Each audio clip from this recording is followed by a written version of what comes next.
What am I watching?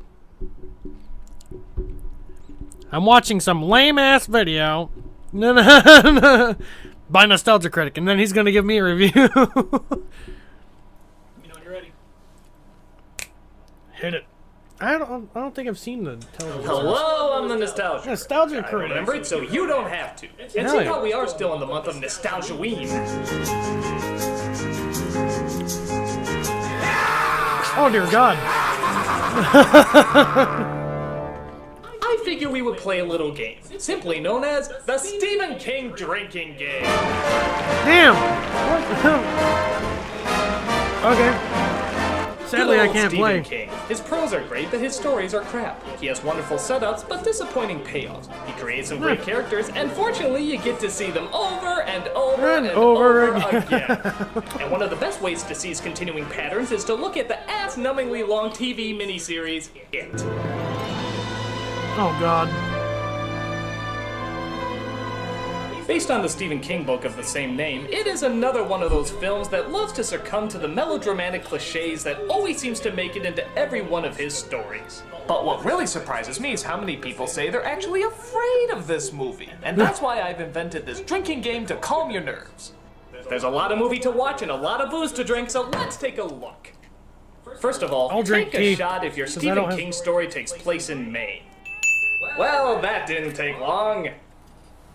Yeah, our story takes place in Maine, where everybody has a checkered past, bullies make up most of the population, and cheesy lightning effects reign supreme. In this particular town, we come across a girl who sees a rather unusual sight.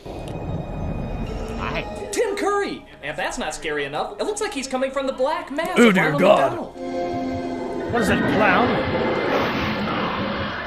So the kid gets murdered as Mike, the only black man in Maine, notices that this is the 6th recent child killing. So he calls up his old childhood friends to let them know what's going on. He starts with Bill, who grew up into the back of a horse's ass. This is Mike Hanlon, Bill, from Derry. This causes him to have a flashback, which I'm not going to have you drink to every time it happens, because if you did, you'd be dead in the first 12 minutes. Please, Bill, tell me a story. Go bug somebody else, you little cootie. I don't feel so hot. This is Bill as a young man, played by Jonathan Brandis. Piss off! He makes his brother Georgie a paper boat for him to sail outside. Thankfully, it's the sunniest rainy day in history, so he can go outside and enjoy it. That is until the missing member of the Insane Clown Posse comes to join him. There's cotton candy and rides and all sorts of surprises. All sorts of surprises, Georgie. Balloons, too. And they float. Oh, yes. They float. They float. I'm getting surprisingly aroused the more I talk about how much they float. You float so! So the kid gets eaten by a sloppy dissolve effect as his sad brother goes into his room feeling responsible. And it's fair to point out that this is actually a creepy scene here. Ooh. The book starts to have its time of the month when Bill calls for his folks to see it. But the parents, surprisingly, don't seem to see the blood on the book. What were you doing in Georgie's room? Nothing. Dad, listen! I don't want you ever coming in here again, son. Do you understand? How dare you try to mourn the loss of your one and only brother? How dare you? Come back to the present day as grown-up Bill decides it's time to go back to Maine. Leave? Have you lost your mind? We're in the middle of making a movie. They can replace me. Yeah, if I saw Tim Curry in a clown suit, I'd probably leave production too. Oh, by the way, just to avoid future disappointment, let's take an early shot for a supernatural creature who's never given an explanation of exactly what it is or where exactly it came from. Or why it exists, yeah. Oh, that's good letdown.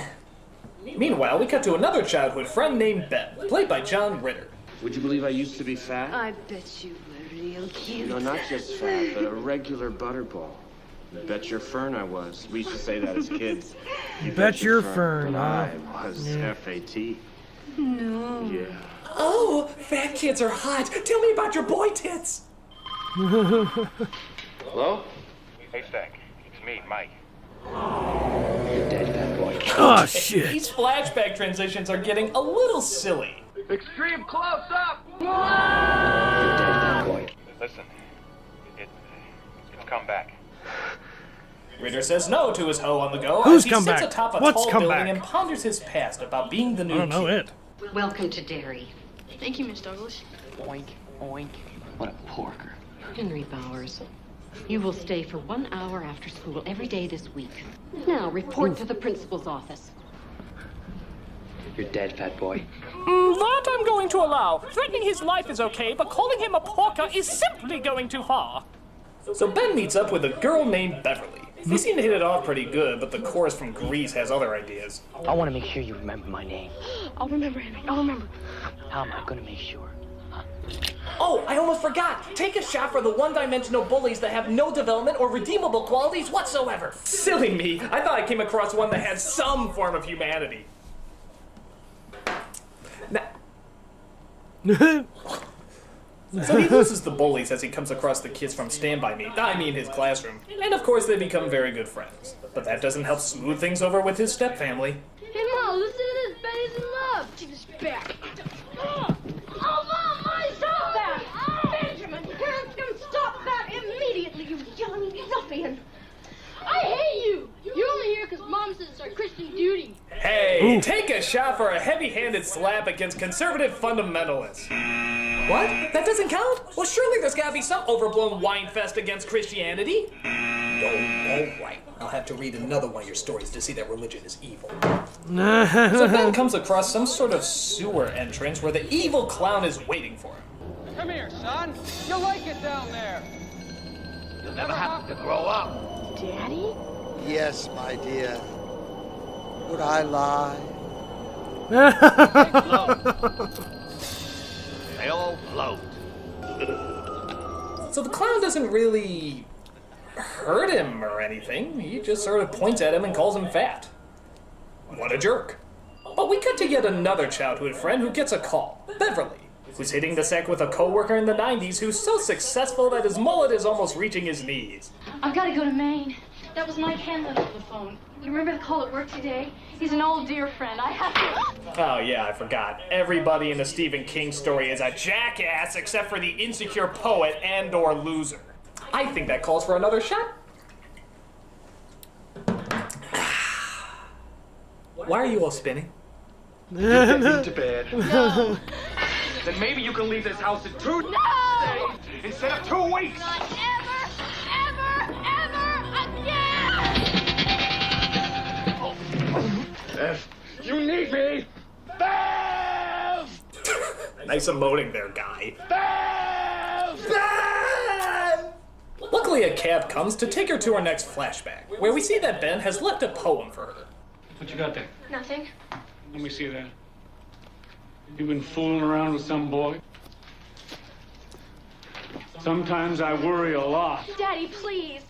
Sheesh, no matter what scene this chick is in, she's always getting a slap in the face.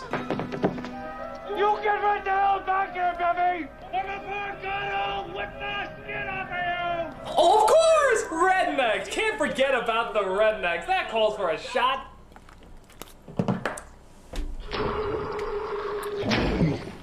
So she meets up with Ben and heads over to the rest of the geeks and outcasts who pretty much make up the only fucking decent people in this town. It's the River Nile. And 4, count them, 4 sphinxes. Richie is my name. And doing voices is my game. Hey look, Seth Green is playing a funny geek who spends most of his time doing voices.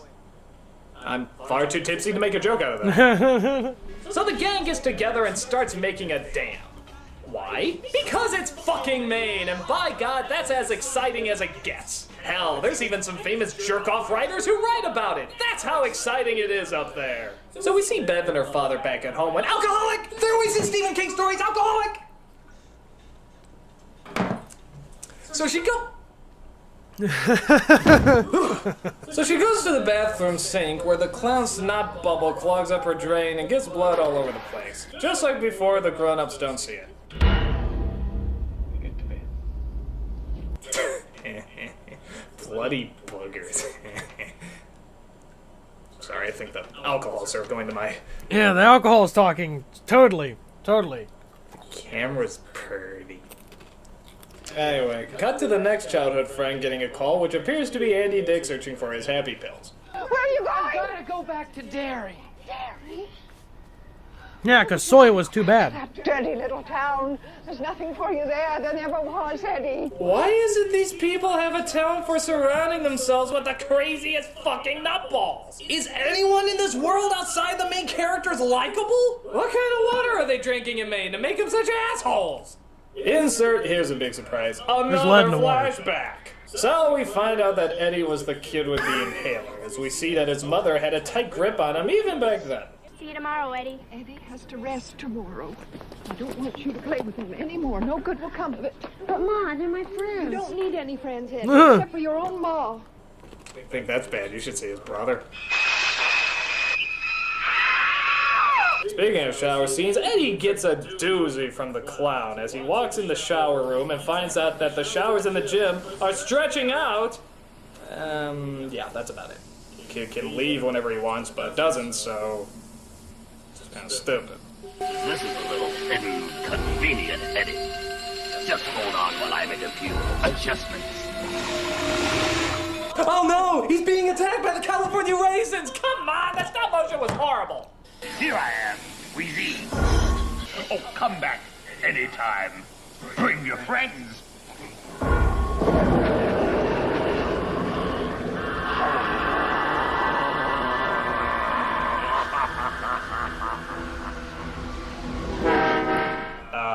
Then what happened? What, you're gonna just stop there? Seriously? Come on, fill us in! What, did he just stare at him awkwardly for the rest of the time?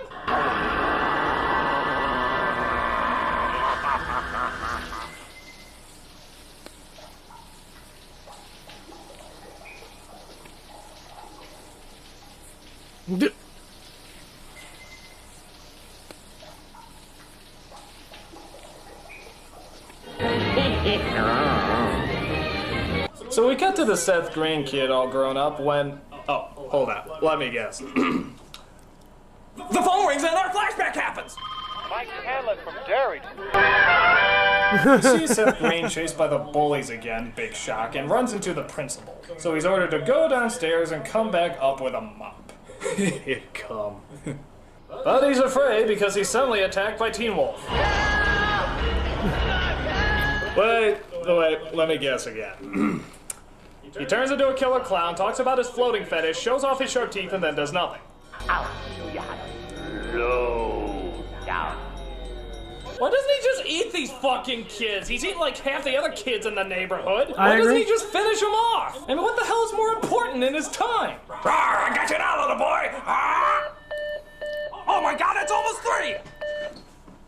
In West Philadelphia, born and raised. Alright, so you heard everybody else's backstory. Where the hell is this Mike guy who's making all these calls fit in? Well, guess what? The answer will be revealed in... another fucking flashback! It turns out Mike was the new kid on the block when, of course, he's attacked by the bullies. Are these the only fucking bullies in the town? Come on, kids, give the skinheads across the street a chance! They chase him over a fence as apparently they're immune to barbed wire as he comes across the usual gang of rejects. So they throw rocks to defend themselves as they discover that bullies apparently aren't immune to pain. They talk about how they've all seen the killer clown and discover that he might have been around for as long as 200 years. This literally gets the picture going as Mike's book comes to life just to make the kids piss their pants again. I'll kill you all. I'll drive you crazy and I'll kill you all. Sticks and stones may break my bones, but first you gotta throw them! I'm every nightmare you ever had. I am your worst dream come true. Why don't they just close the book? Wouldn't they be able to shut him up if they just slammed that thing shut? Drive you crazy and I'll kill you all. I'm every nightmare you ever had. I am your worst dream come true. I'm just a sweet transvestite. So they vow to destroy the clown as Mike, back in the present, plans to make one more call. Oh, hell!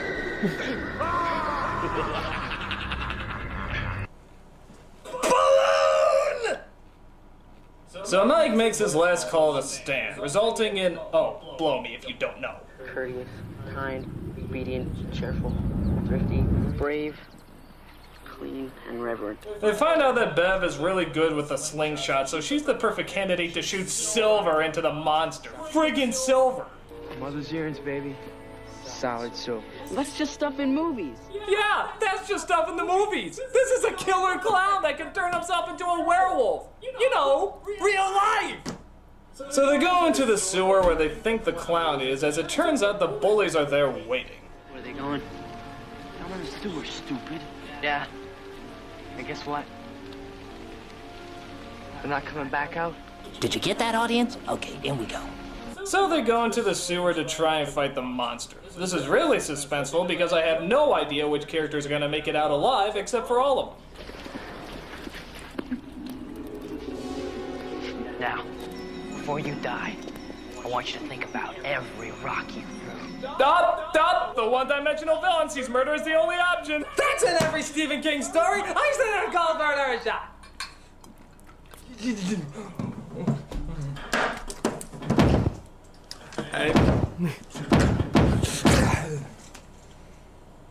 Hello, friends. I'm invited to be the Benjamin boy. Are you tired, run down, listless? Do you pop out at parties? Are you on proof yard? Okay, so this bright flashing light that's supposed to be the clown, I guess, comes in and kills 2 of the bully boys. Well, wait, you forgot to scare them for 2 months and brag about how things float. Oh well. One kid gets sucked through a pipe like Super Mario Brothers, and the other kid just turns into Billy Idol. Why doesn't he just kill that kid? Because he is a very stupid clown. Meanwhile, the kids hold hands because that apparently weakens the monster's power. It's like a Care Bear special, I guess. When Tim Curry pops up and finally tries to kill one of these brats. This is battery acid, you slime!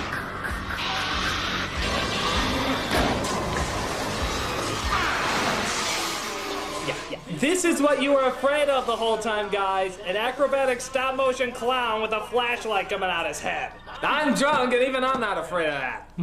So they think they killed it and make a promise that if he's not dead, they'll come back to finish the job. Well, as years later, the clown is back, and we find Stan is just a filthy cheater.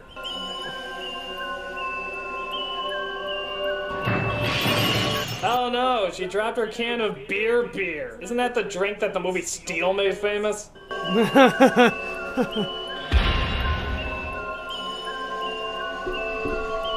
Oh gee, that was nice of him, to leave the world's briefest suicide note. Did he really feel that to explain everything? I guess I'm laughing. Before I go, I should probably explain the situation. And they can figure out the rest from it. So Mike and Bill reunite as Bill sees just how much has changed and how much has not changed. Yours? Hey, I'm a bachelor, Bill. That's all I need. Apparently running around talking about killer clowns scares the ladies off. Meanwhile, Richie, that Seth Green kid, gets a different kind of welcome. Come on up, Richie. Try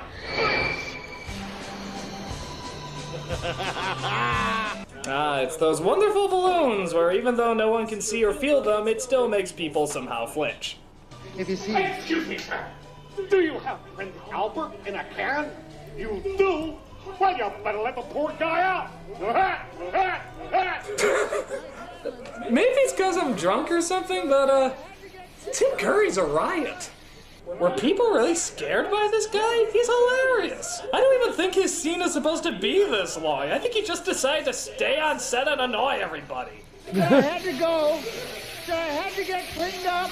Tim, you're done for the day. Can you please piss off? Tell him I'll see him tonight. We have a movie to film here, Tim, and you're really not helping. Please leave. Okay, we'll just shoot around you. Don't worry, people. He'll get punished. He's gonna be in Charlie's Angels soon enough. Both Eddie and Beth have similar incidents where the clown pops up and scares them. But again, why doesn't he just kill them?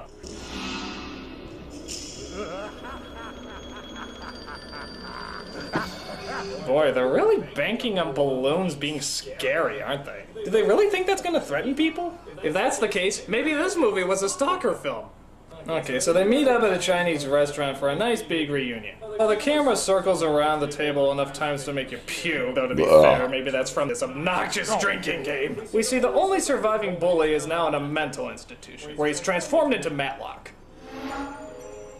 Up here. You helped me once, remember? Oh, hey, it's a beautiful Tim Curry out tonight. I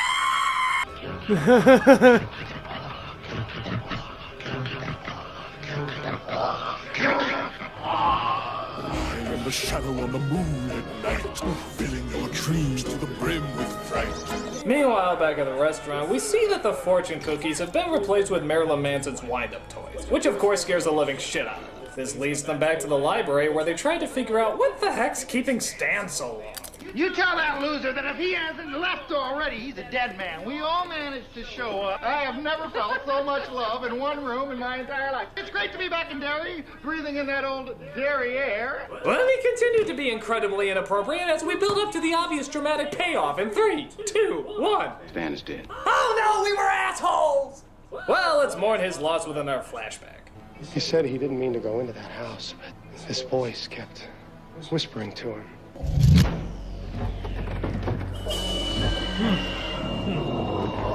Okay, I must really be gone because that looks like a mummy. Seriously? We're using mummies now? This isn't a Stephen King movie, it's an Abbott and Costello knockoff! He was trapped. The only thing he could think of to do was to hold his bird book out in front of him like a shield and say as loud as he could the names of all the birds he could remember.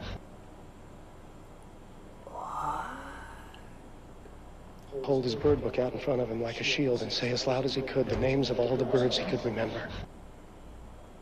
Why? Speckled grouse, Baltimore Oriole, gray egret, hammerhead, woodpecker, brown thrush.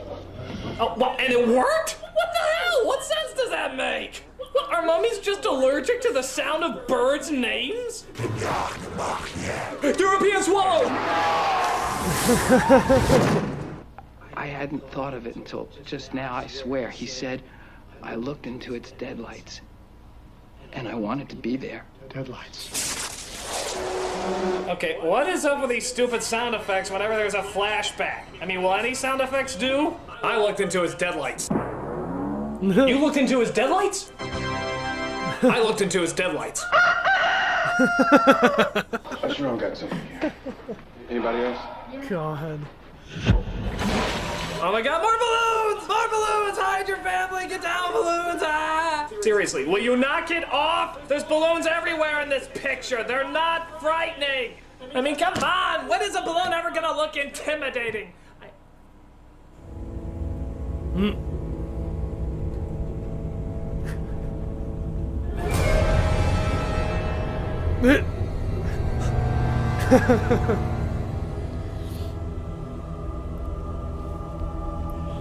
Oh, I gotta love Nostalgia Critic. So the scariest fuck balloons come out as they see Stan's head is inside. This would be somewhat scary until... Sorry I'm late. Well, let's see who's here. Richie, you still here? We never expected you to stick around. Nice nose job. No one would ever suspect. Haystack, putting on a little weight, huh? Wheezy, how's your sex life?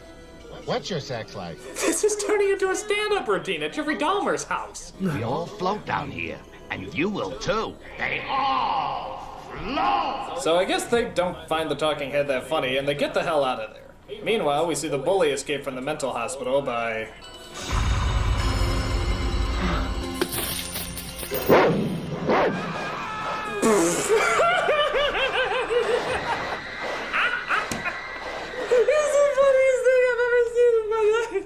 That?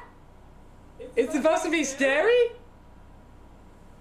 No, it's not. It's supposed to be funny. It's a dog dressed up as a clown in slow motion.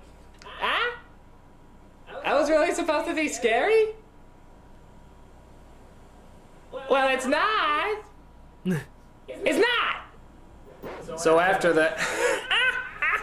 Okay. They figure out that the clown attacks, or feeds, if you will, on people every 30 years. Oh, and apparently the whole entire town is in on it too. How do they know that? Get this. Because when Bev was a girl getting beat up once, an old man went back inside.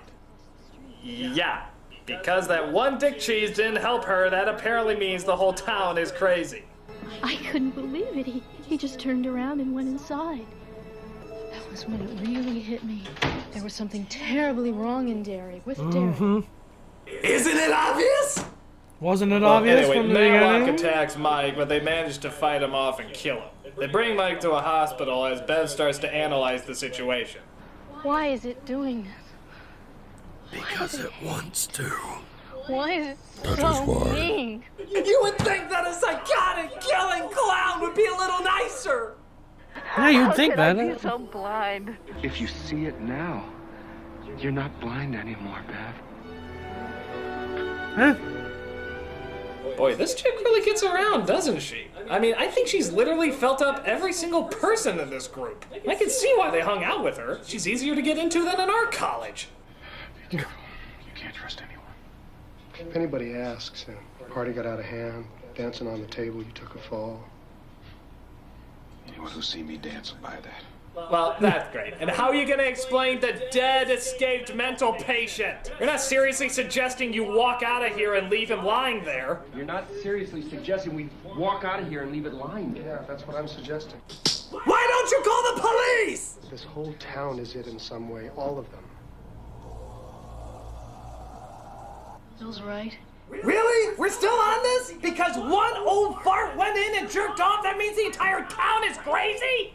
Here's an idea. You're all seeing killer clowns.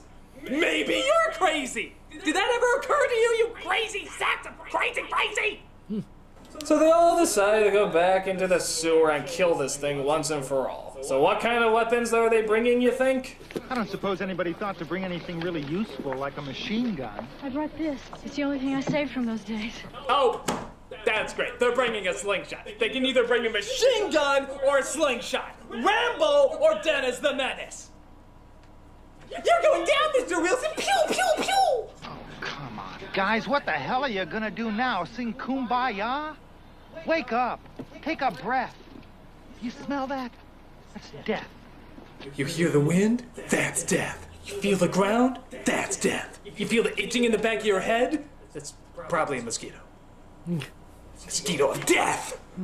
So they make their way down to the retired Star Trek set where Bill's wife happens to be trapped in the cave. Yeah, apparently she was heading to Maine to bring her husband back and the clown got her. Which is pointless seeing how he can take on any form, but I digress. As they get to the heart of the sewer, they finally see the monster for what he really is. The Thing! From The Thing! What? What? We waited 3 fucking hours for that? You can't be serious. You can't be serious. If I heard that a movie called It was just building up to a big silly monster, I think this would have been a better payoff. I mean, seriously? Seriously? My God. So you're telling me this whole fucking time we were building up to Spiders! a giant legion of Spiders! God damn it, Dr. Smith, this is really what you and Stephen King find frightening? Yes, my dream is finally realized. What smells like urinated whiskey? Oh, it's me. I've been playing the Stephen King drinking game. Oh, good God, man, that's been known to kill people! Hey, you know what else has been known to kill people? I'll tell you. This! That's right. Hold still. I'm gonna shoot all 5 of you. You're going down, Spider-Man! Not the superhero, the you! Woo! I'll just shoot myself out. Yeah, you better run. So yeah, they're fighting a giant spider, an unbelievably fake-looking one too. They all start to get sucked into its deadlights until Eddie has an idea. This is battery acid. Now you disappear. Well, that was a stupid idea, guy. Maybe that machine gun theory would have worked after all. So Eddie gets killed, but luckily Bev shoots it in the glowing ball sack that seems to kill it. Oh wait, no, sorry, they tip it over like a cow first and then they rip its heart out. Truly, this was a battle of wits. So they all go back home to their normal selves except for Bill's wife, who seems to be in a zombie-like state because of the giant spider. But somehow riding downhill on a bike seems to make her better.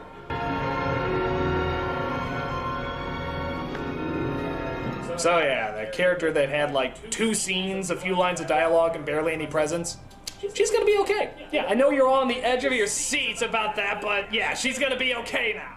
So of course, all that build-up leads to an unbelievable letdown, which is the ultimate staple of Stephen King, which means that gives us our very last shot. This movie sucks!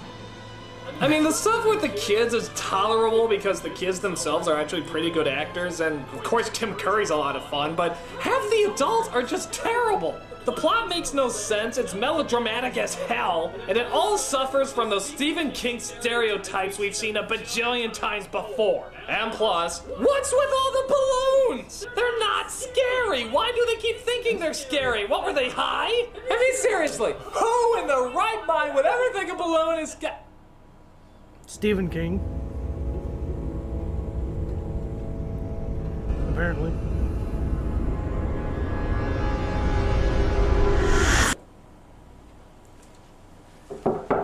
Hey, Critic, I got a new script here. Tell me what you think.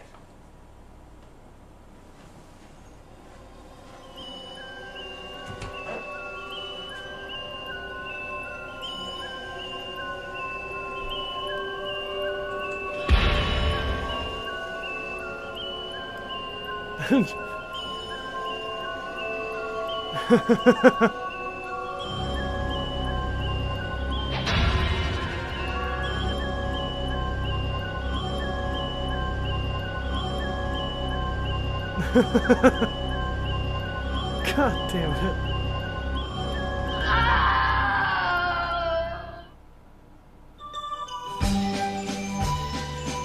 Fucking balloons, they'll do it every time. You know, I've watched Nostalgia Critic a lot of times with Jordan. And I think I've seen this one, but it's been like forever. And I fucking love Nostalgia Critic. But, damn. That was hilarious. I know I didn't talk much, but I guess that's reaction? I don't know. I don't do these very often. It's a reaction video, bro. Like, but yeah, Nostalgia Critic. Fucking hilarious. Keep it up. Keep it up.